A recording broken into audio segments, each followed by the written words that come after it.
evening. I'm still reporting on the coup. I've been writing and talking about monetary reform now for 30 years. I've only debated someone from the Fed, the St. Louis Fed, incidentally, once on a radio station.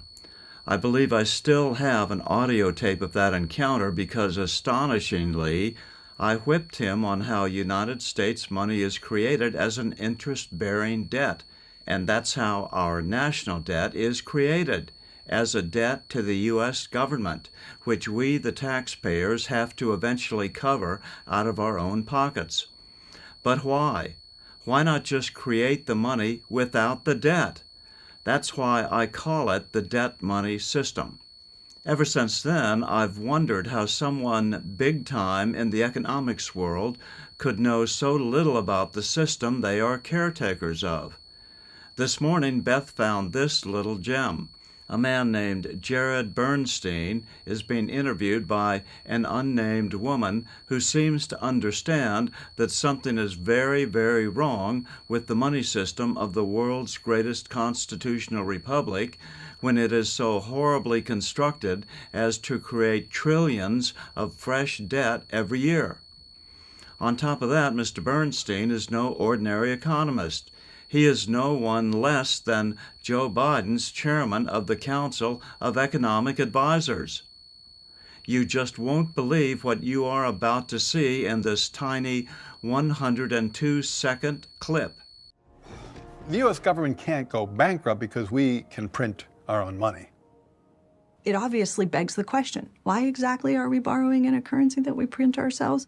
I'm waiting for someone to stand up and say, why do we borrow our own currency in the first place? Like you said, they print the dollar. So why does the government even borrow? Well, again,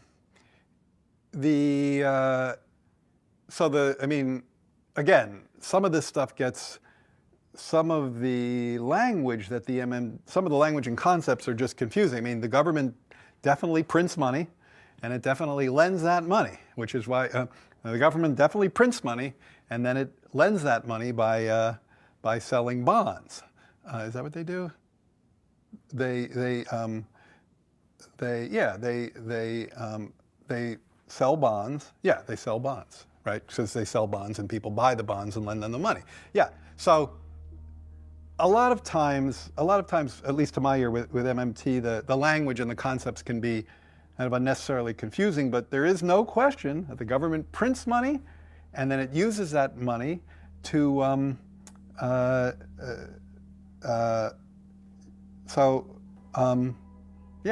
guess I can't really talk, I don't get it. I don't know what they're talking about, like, because it's like the government clearly prints money, it does it all the time, and it clearly borrows, otherwise we wouldn't be having this debt and deficit conversation. So I don't think there's anything confusing there.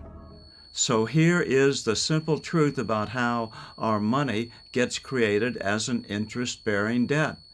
When our government needs more money, but does not have the bravery to raise citizens' taxes to get it, they use the oldest trick in the money book to fool the people with complex economics talk to make them think that the subject is way too complicated for the average person to understand and complain about. So, simply put, what the government does is to get the banks to lend them the money they need. They borrow this money by creating something called a bond, which are simply long-term loans that pay sufficient interest for large institutional buyers like the biggest banks to be interested in buying them in quantity. Of course, banks aren't merely interested in funding a note for 20 years, for example, for the fun of it. As the Bible says, the rich ruleth over the poor, and the borrower is servant to the lender. Obviously, when the top economic advisor doesn't even know the simple truth about how the national debt is constructed, he has no hope of answering the interviewer's common sense question.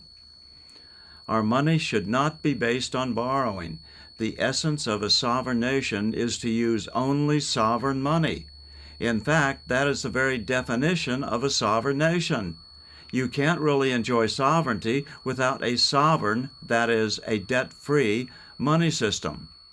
The United States will certainly be destroyed if we do not soon realize this and return to debt-free money, as Presidents Abraham Lincoln did, as President Andrew Jackson did, and how President George Washington did to beat the British. As President Thomas Jefferson put it, I sincerely believe that banking institutions are more dangerous to our liberties than standing armies.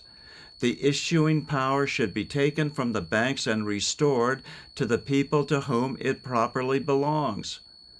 By issuing power, Jefferson meant the power to issue the nation's money. There are many quotes from those who understood the system down through the years. According to America's most prolific inventor, Thomas Edison, if a nation can issue a dollar bond, it can issue a dollar bill. They both rest purely on the good faith and credit of the United States. This amounts to a simple substitution of one type of government obligation for another. One bears interest, the other doesn't.